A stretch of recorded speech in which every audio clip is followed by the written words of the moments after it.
जाएगा, इसका जवाब हम कैसे दें? अगर वैसा होता है तो आप लिखित में आवेदन दीजिए। देखिए, पहली चीज सुनिए, मेरे बातों को पहले सुनिए। हम सुन लिए। दूसरा चीज आप पहले सुनिए।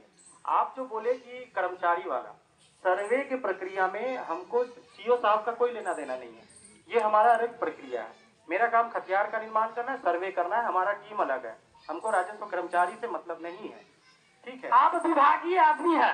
सुनिए, मेरे बातों को पहले सुनिए। हाँ। आप विभागीय आदमी है, हमको जो समझ में आया उसके अकॉर्डिंग हमने क्वेश्चन किए। जनता को जागरूक होना चाहिए कि किसी भी प्रकार को ठग दलाल को पैसा नहीं देना चाहिए। आप इसलिए हमने आपसे अनुरोध किया है कि इस चीज को आप स्पष्टीकरण कीजिए।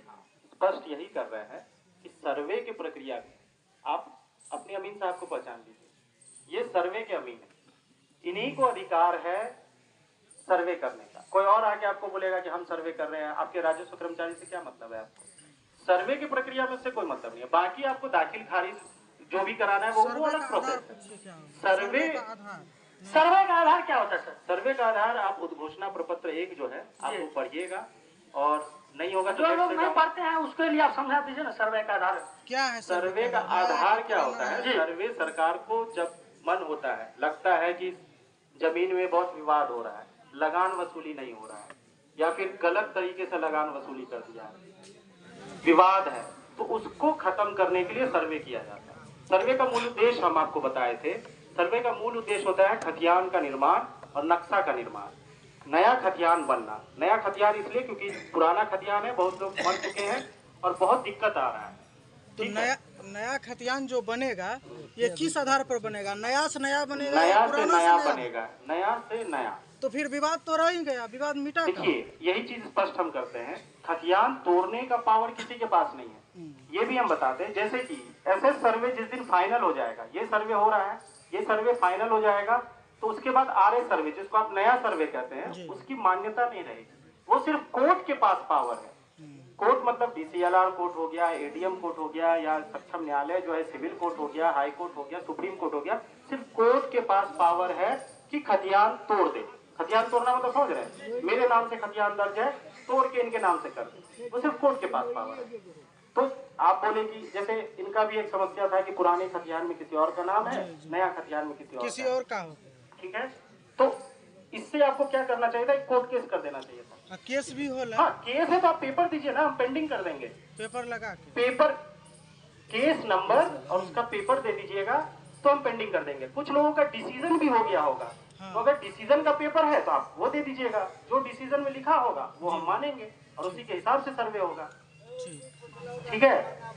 हाँ, अब आपके सवाल का जवाब सवाल का जवाब एक और है कि जैसे कि हम स्पष्ट नहीं हो गए, जो सरकारी संपत्ति है, पुराना खतियान बना हुआ है सरकार के नाम पर, नया खतियान पार्टी के नाम पर बना। आपने जो बोले हैं कि नया खतियान के आधार पर हम फिर खतियान बनाएंगे, तो नया खतियान के आधार पे खतियान बनाएंगे तब जब कागज सही होगा। आप तो पहले अभी ये कागज दे रहे हैं, कागज की जांच भी होगी। ऐसा नहीं कि जो आप कागज दीजिएगा वो माना जाए, वही चीज तो है, उसका जांच भी होगा, स्थल का सत्यापन। पैसा का जो इस्तेमाल किया जाता है, गलत व्यक्ति के द्वारा जो पैसा का इस्तेमाल किया जाता है और अधिकारी उसमें इन्वॉल्व होता है, तो उसी चीज के लिए किया जाता है, जो गलत चीज को अपने इंक्लूड करवाने के लिए किया जाता है। आपके इस सर्वे के प्रोसेस में अगर कोई परेशानी होगी तो आप हमारे कार्यालय में आइएगा।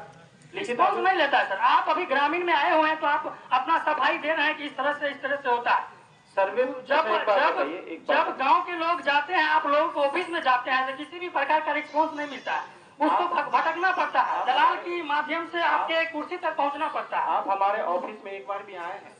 आपके विभाग के ऑफिस में हम गए हैं, आप अभी आए हुए हैं हमारे पंचायत, आपको और हमारे बीच अभी वार्तालाप हुआ, हम आपको जाने हैं, आप किस विभाग के पदाधिकारी है, आपसे हमको काम लगाया तो हम आपके यहाँ जाएंगे। 10 से 5 आम सभा अगर नहीं होगी, हम साइट विजिट पे नहीं होंगे, तो आप हमारे ऑफिस में आइए, हम मिलेंगे। हम नहीं तो कानूनगो साहब मिलेंगे। अगर हम अपने क्षेत्र पे नहीं है तो हम जरूर मिलेंगे।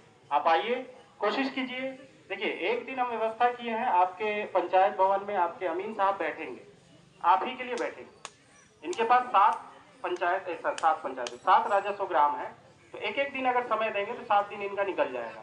तो एक दिन ये यहाँ समय देंगे। कोशिश कीजिए यहीं पे इन्हीं से जानकारी ले लें, आपको ऑफिस नहीं आना पड़ेगा। फिर भी अगर इनसे जानकारी नहीं होता तो ऑफिस आइए, कानूनगो साहब से मिलिए, इनसे नहीं होता, ठीक है? पूछे ना। अच्छा सर। वो दिन बता देंगे, ये डिसाइड करके जनप्रतिनिधि से आप पूछ लीजिएगा, वो बता देंगे। लीजिए कुछ ठीक, खतियान का नकल निकलवाए थे। अच्छा, तो इसका तरीका हम बताते हैं। जमीन तो आप देखे होंगे, अपना जमीन मेरा यहाँ है, अगल बगल वाले को जानते होंगे किसका जमीन है, उससे खाता खेसरा पूछ सकते हैं, ना? खाता खेसरा पूछ लीजिएगा। अमीन साहब को बोलिएगा कि खाता खेसरा के बगल वाला प्लॉट देख के हमको बता दीजिए कौन सा है। आपको खाता खेसरा पता चल गया, आप रिकॉर्ड रूम से एक कॉपी निकाल लीजिएगा, हो गया। कोई दिक्कत नहीं है, हम तरीका एक बताए ना। जैसे ही मेरा जमीन है, हमको पता है मेरे तहसीलदार ये है, वो है, लो तो पूछ सकते हैं ना, तो भाई हमको बता दीजिए। इनसे भी तो पूछ सकते हैं कि आपका खाता खेसरा हमको बता दीजिए, उसी का बगल वाला प्लॉट नया।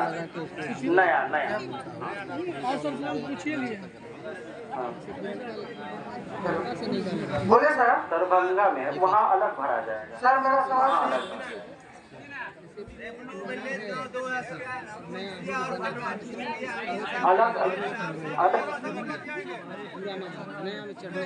अच्छा सर, सरकार का कोई आदेश होगा कि पुराने से ही नया सर्वे करना है या नया से ही नया सर्वे करना है, इसका कोई लेटर होगा? हाँ है। वो कहाँ मिलेगा सर? हमारे ऑफिस में आइएगा, हम दिखा देंगे। किस ब्लॉक में? नहीं, हमारे ऑफिस में सिविल कार्यालय जो है हमारा, सर्वे का अंचल ऑफिस है, वहाँ आइएगा। सिविल कार्यालय कहाँ है? अभी कागज नहीं देखिएगा, आम सभा हमारा कहाँ जाइए? कलेक्ट्रेट।